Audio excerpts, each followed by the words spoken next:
Bien, seguimos en Infobae TV, estamos con Guillermo Rosenbürzel. Muchas gracias por estar con nosotros. Por el contrario. Él es economista, fue secretario de las PYME en la presidencia de Fernando de la Rúa, es profesor en la Universidad Nacional de General San Martín, en la UBA, un intelectual muy vinculado, perteneciente al Club Político Argentino. La primera pregunta es una inquietud que tengo sobre fútbol para todos. A mí me gusta el fútbol. Pero realmente, usted como economista, ¿cree que nosotros podemos pagar el fútbol para todos? Yo creo que no. A mí me encanta el fútbol también y soy del Club del Papa. ¿Sos de San Lorenzo? Soy de San Lorenzo. ¿Sos cuervo? Así es. Pero creo que se puede ensayar alguna combinación que favorezca el acceso de toda la población a algunos partidos semanales. De todas maneras, me parece que nadie ve todos los partidos de la fecha y si los viera sería un adicto.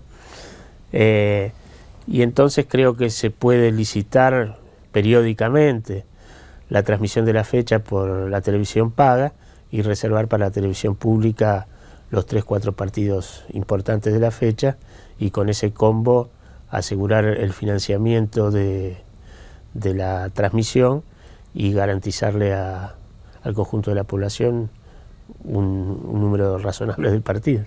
Claro, porque el tema es que uno de los aspectos de los cuales no se habla, una de las causas de la inflación, también tiene que ver con el gasto público, Así ¿verdad? es.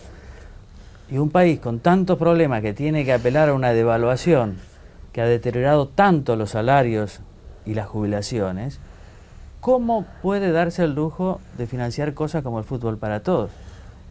Sí, de todas maneras yo creo que eso es más emblemático y la reversión sería ejemplificadora que el efecto cuantitativo que ello tendría sobre las cuentas públicas. El nudo gordiano del déficit actual es el descomunal volumen de los subsidios a las tarifas públicas. Eso se sostuvo desde hace muchos años, se sostiene desde hace muchos años, y cada vez al crecer la pelota se vuelve más difícil revertirlo, porque la sociedad y la población se acostumbra y vive o va a vivir el retiro de esos subsidios como el retiro de un derecho adquirido. Claro, hay algo, ¿no? En general, en la historia de la Argentina, este asunto de los derechos adquiridos, y después se vuelve difícil todo. Pero hablábamos con Ceferino de esta nota tan impactante en la tapa de la revista The Economist, de este concepto que ahí desarrollan de la maldición de los recursos naturales, por lo menos para algunos países, y decíamos, bueno, para algunos es una bendición como Australia, y vos decís, ¿y Estados Unidos? Así es. Uno pierde de vista el desarrollo productivo de Estados Unidos porque tiene presente la base industrial, la capacidad de innovación en los sectores más dinámicos y de mayor productividad, pero los recursos naturales fueron a fines del siglo XIX y buena parte de comienzo del siglo XX la plataforma a partir de la cual Estados Unidos se diversificó. Y por otro lado, los recursos naturales como bendición no se concentran en apenas un pequeño núcleo de países desarrollados. También son excepciones, pero se las encuentra en países en desarrollo. Nosotros tenemos un vecino que es Chile, que mucho más recientemente empezó a aprovechar sus recursos pesqueros y minerales sin quedarse en eso y pensando cómo utilizarlos con una visión de largo plazo. Y hasta en África hay un ejemplo que es el caso de Botswana, que es un país pequeño y no de los más conocidos en el concierto internacional, que también con una administración prolija y con una mirada de largo plazo está transformando la economía y la sociedad. Otra cosa que dice The Economist es que Argentina hasta se da el lujo de poner impuestos a las exportaciones. Aquí también está naturalizado, parece que es un derecho adquirido, digamos, no sé, de un sector de la economía, de la industria, del Estado, qué sé yo, que a las exportaciones hay que grabarlas. Estados Unidos no hubiera progresado si se grabaran las exportaciones. Realmente lo que puede llegar a ser una situación de emergencia termina siendo una verdadera política de Estado que además la defienden los oficialistas como si fuera realmente algo sobre lo que no se puede volver. ¿Por qué esta manera extraña que tiene la Argentina de penalizar a los competitivos? Varios comentarios. Primero, que el recurso a las retenciones no ha sido patrimonio exclusivo del peronismo. Gobiernos de distintos signos apelaron a eso, así que yo diría que es el oficialismo, no el peronismo, el que... la Argentina, digamos, distintos gobiernos. La segunda cuestión es que los recursos naturales que tiene Argentina son propiedad privada y en otros países los recursos son propiedad estatal. Entonces, la utilización de las rentas extraordinarias en países como Chile, en países como Perú o Bolivia, se ve facilitada porque esas rentas son directamente apropiadas por el Estado, que después decide su redistribución.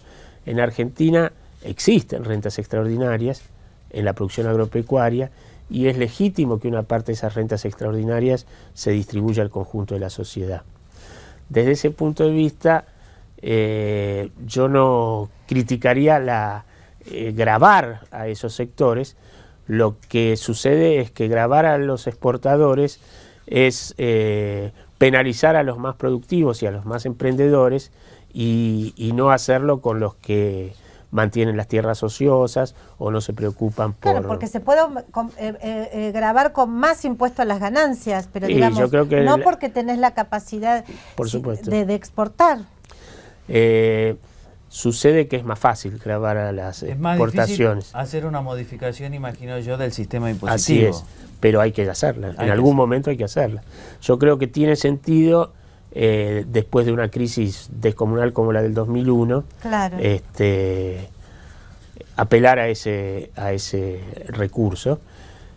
Pero de nuevo, como el caso de las tarifas... Derecho adquirido del Estado, ya es un derecho adquirido del Estado, entonces parece que no se lo puede rever. Y sobre todo de los empresarios industriales rentistas del Estado, los capitalistas amigos del Estado. Claro, los que reciben, digamos, el beneficio, claro, de eso que le sacan a las exportaciones del campo. Y con el agravante de que desde hace 15, 20 años, por lo menos, en el campo se ha ido desarrollando una burguesía capitalista, emprendedora e innovadora. Entonces, esa idea de que el campo es un conjunto de oligarcas rentistas pudo haber sido realidad en algún momento de la historia argentina, pero hoy dejó de serlo. El campo... No solamente la pampa húmeda, pero también en la pampa húmeda se ha subdividido, ya no hay por herencias, ya no hay propietarios de decenas de miles de hectáreas en la pampa húmeda, y la forma de obtener rentabilidad en extensiones menos grandes, en campos menos extensos, es innovar y apelar a métodos modernos. Y nosotros estamos desarrollando una clase empresarial de nivel o de clase mundial. Y la verdad es que estamos... competitiva globalmente. Exacto, y que progresivamente va agregando valor. Y que además, si uno analiza los efectos no solo directos, sino indirectos sobre el empleo, es crecientemente una actividad que participa en una proporción muy importante en la generación de empleo en el país. Esa idea de que la industria genera empleo y el agro expulsa empleo es equivocada y solo válida si uno mira el empleo en el campo, digamos, pero claro, el conjunto, la agroindustria genera mucho más empleo que la producción agropecuaria per se, y mucho más empleo que la industria, la verdad claro, es esa. Lo importante que me parece que usted señala que en este momento ya el agro argentino agrega valor, que no es que se exporten los granos así como se cosechan, sino que se va agregando valor en todo ese proceso hasta que se exporta. Hay un colega especializado en economía agropecuaria que sostiene que en el campo las explotaciones son fábricas a cielo abierto. Me parece que esa es una... ¿Quién es el colega? Se llama Bizán. Ah, bueno, ya lo vamos a invitar a Bizán. Guillermo, vos has sido secretario de pequeña y mediana empresa en un momento difícil de la Argentina. Obviamente la soja no estaba como estuvo unos años después. Bueno, se había tomado la decisión de continuar con la convertibilidad. Eso también ha sido muy difícil, obviamente, para el expresidente de la Rúa y para el equipo económico de José Luis Machinea, una persona a la que yo en lo personal y profesionalmente respeto mucho, sinceramente. Pero bueno, supongo que ha seguido mirando a las pymes en la Argentina, cómo han podido evolucionar, digamos, cómo se han ido acomodando a los vaivenes de la macroeconomía. Hoy, ¿cómo están? ¿En qué estado de situación se encuentran? Yo diría que es difícil hablar de las pymes como una categoría uniforme. Hay una enorme heterogeneidad. Un sector, posiblemente el más importante cuantitativamente, de muy baja competitividad y productividad, radicado en los sectores más tradicionales y menos dinámicos, que va a tener dificultades serias de reconversión. Pero al lado de esas empresas o de ese segmento hay dos segmentos diferentes que tienen perspectivas muy importantes. Una acotación al margen es que cuando uno habla de pymes tiene que tener presente que las pymes no están solamente en la industria, que de nuevo, claro, que el empresariado argentino está en la industria, está en los servicios y está en las actividades primarias. Claro. Entonces lo que interesa es ir creando condiciones que favorezcan el desarrollo de las pymes de los sectores con más potencialidad. ¿Qué serían cuáles? Bueno, hay muchos servicios donde la Argentina tiene ventajas adquiridas. ¿Esta década ha beneficiado a por lo menos esos sectores? Supongo que hablas de lo tecnológico. Así es. Bueno, yo ahí quiero resaltar la labor del Ministerio de Ciencia, Tecnología e Innovación Productiva. A mí me hubiera gustado una actitud o una iniciativa más agresiva, sobre todo en el plano de la relación entre el sistema de ciencia y técnica y la innovación productiva, pero lo cierto son dos cosas. Primero, que muchas de las políticas previas se mantuvieron. Sí, eso es notable. Eso es importante. En el caso del Ministerio, yo creo que es el único caso del gobierno actual. La segunda cuestión es que el ministro es una persona de la actividad, que viene de la actividad científica y tecnológica, que conoce los problemas, y yo personalmente me consta que es un tipo honesto. Sí. Y bueno, el problema es que una política sectorial no puede revertir las condiciones generales macroeconómicas, pero dentro de límites acotados hubo políticas sostenidas y algunos éxitos puntuales se obtuvieron. Entonces creo que así como en algunas cuestiones específicas de las políticas sociales, uno tiene que ser capaz de reconocer algunos logros de esta administración también. Me parece muy importante porque cuando todo se cae a pedazos, ver que hay algo que continúa, y bueno, el próximo gobierno va a tener eso. Yo también, hay una continuidad, y eso, yo espero que sí. Eso hay que resaltarlo, ¿no? Es como una isla que me parece muy importante valorar. Y volviendo a el INTA también es otro ejemplo de continuidad en ese plano. Bien. Volviendo a cuestiones macroeconómicas, ¿usted cree que la devaluación de estos días, digamos, es la última? Que a partir de ahí... Es una pregunta... No, bueno, por empezar no puede ser la última. O sea, el tipo de cambio va a seguir devaluándose, tiene que seguir devaluándose mientras la inflación sea del claro. 40%.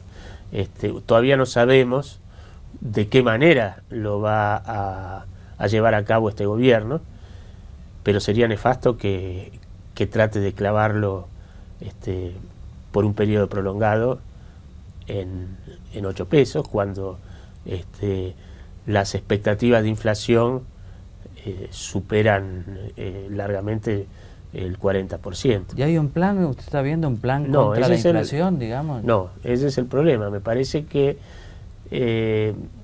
sin información fidedigna, pero simplemente analizando las noticias de los diarios y los indicios que uno puede recoger de conversaciones con gente vinculada, más directa o más indirectamente al oficialismo, o técnicos que trabajan en alguna repartición del Estado. Mi impresión es que hay una puja dentro del gobierno y del oficialismo. Hay un sector más ligado al peronismo tradicional que apoyó al gobierno, pero que no quiere acompañarlo al cementerio, como los peronistas suelen afirmar, que están buscando algo que además favorece al país, que es que este gobierno complete su periodo, y que además de completarlo deje en una situación manejable la economía y la política. Ese sector me parece que está apostando en la candidatura de Scioli, y es el que está presionando por profundizar el nuevo camino que se insinúa con la devaluación, con el anuncio de un índice de precios creíble, con las versiones de un acuerdo con el Fondo Monetario y con el Club de París, con una política monetaria más consistente con la necesidad de reducir la tasa de inflación, y con la presión al gobierno nacional de que ajuste las cuentas fiscales. Me parece que esa es una línea que se insinúa en el oficialismo, y me parece que hay una línea más ligada al núcleo duro del cristinismo, que plantea la profundización o radicalización del modelo, que expresó a través de la última carta abierta la idea de nacionalizar el comercio exterior, de crear una Junta Nacional de Granos, de combatir a los grupos empresarios concentrados, que pretende insistir con una política heroica, que no está tan aferrado a la idea de llegar al final del mandato. Me imagino que prefiere llegar al final del mandato, pero que no está dispuesto a bajar sus banderas. ¿Y tu feeling? ¿Cuál de esas dos líneas va a ganar? Hasta ahora parece que viene ganando la línea más racional.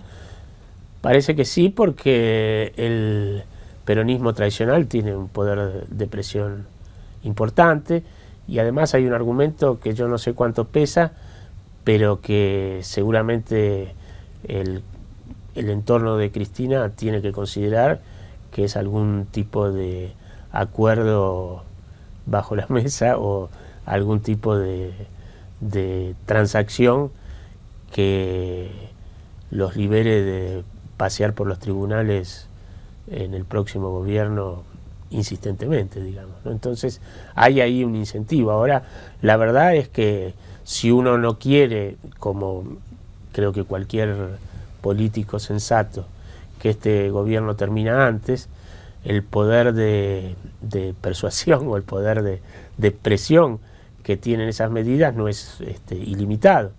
Entonces el capricho de Cristina en última instancia puede jugar en contra. Me parece que según usted, está digamos, muy abierto. Cristina se debate, todavía está abierto. Cristina se debate entre mantener las banderas, los principios, los ideales, satisfacer a los pibes para la liberación y, digamos, cumplir con el mandato y garantizarse una cierta inmunidad judicial. Me parece que una persona muy ligada al peronismo de paladar negro, bueno, al cristinismo de paladar negro, que no es un santo de mi devoción, pero es una persona que tiene mucha información, que es Horacio Berbisky, escribió un editorial en Página 12 el domingo, donde insinúa el apoyo a lo más racional. A lo más racional, sí. Sí, es notable la última nota de Horacio Berbisky, donde incluso pone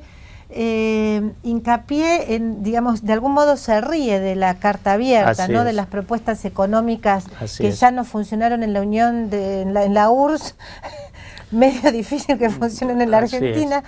Y se metió a estudiar un poquito cómo eran estas grandes exportadoras y descubrió una cosa que a mí me parece muy valiosa, que la principal exportadora de la Argentina es una cooperativa. Asociación. Realmente es, sí, ACA. O sea, es ACA, sí, que es además, bueno... es una cooperativa de pequeños y medianos productores. Trabajé ahí 5 años. En ACA, no te puedo creer, pero además gente muy vinculada a la innovación. Bueno, yo conozco a mucha gente de ACA, bueno, es un desafío para pensar. Realmente me interesó mucho, efectivamente, que Horacio Berbisky se animara a pensar y a decir cosas que lo deben, digamos, que debe haber sido una especie de bomba de tiempo ahí entre los intelectuales de carta abierta. Pienso que sí. Bueno, qué interesante hablar con Guillermo Rosenburser, ¿no es cierto? Claro, porque mezclamos la economía, la política, y siempre con el telón de fondo de Venezuela, que es, repito, el camino que no habría que seguir, por lo menos ¿Me dejas mostrar un librito que estoy leyendo? Es un libro que se escribió en la década del 50. Guillermo, le voy a mostrar si hay acá algún muchacho que me mire, un libro que escribió un embajador chileno en la Argentina, que se llama Nuestros vecinos justicialistas. Era embajador cuando Perón era presidente, en la digamos, del 46 al 55, y quiero decir que hay un capítulo que se llama La oportunidad perdida. Efectivamente, también como dice la revista The Economist en su última etapa, nosotros venimos de oportunidades perdidas y muestra cómo un gobierno, el de Perón, que tenía todas las posibilidades para fortalecer su economía, derramar en mejores y más importantes condiciones sociales, bueno, por esto de imprimir, de hacer un festival de desorden económico, en fin, por un festival de relato, termina perdiendo la Argentina una posibilidad magnífica. Y a mí me parece valioso porque todavía hay gente que sigue creyendo que esos dos gobiernos de Perón fueron grandes gobiernos. Y bueno, en realidad los números dicen otra cosa. Y bueno, me pareció interesante cuando sale esta nota de The Economist ver que hay mucha gente que ya venía diciendo que efectivamente, como dice The Economist, el gobierno, y acá en este caso un chileno, el gobierno original de Perón, el peronismo original, también fue una oportunidad perdida. Espero que no perdamos más oportunidades, Guillermo. Déjame un último bocadillo al respecto de esto. Yo me pregunto muchas veces si es la sociedad la que originó el peronismo o el peronismo la que modificó a la sociedad. Y tengo mis dudas. Yo creo que hemos perdido oportunidades desde antes del peronismo y me parece que un caso paradigmático es el golpe militar del 30, después de una presidencia de Torcuato Alvear, que fue una presidencia vista desde el presente excepcional. Me parece que la sociedad argentina desde ese entonces se transformó en una sociedad donde el conflicto se entabla sobre el pasado. Así es. Y donde los sectores sociales quieren recuperar algo que piensan haber perdido y que ya no existe más, en vez de pelearse por cómo repartirse lo que se crea hacia adelante. Claro, es el pasado de oro al cual siempre queremos volver. Así es. Los brasileños es distinto, siempre es el país del futuro. En fin, muy interesante la charla. Muchas gracias por estar con nosotros. Nosotros volvemos el lunes a las 11 con Silvia Mercado. Muchas gracias por estar ahí. Gracias. Hasta el lunes.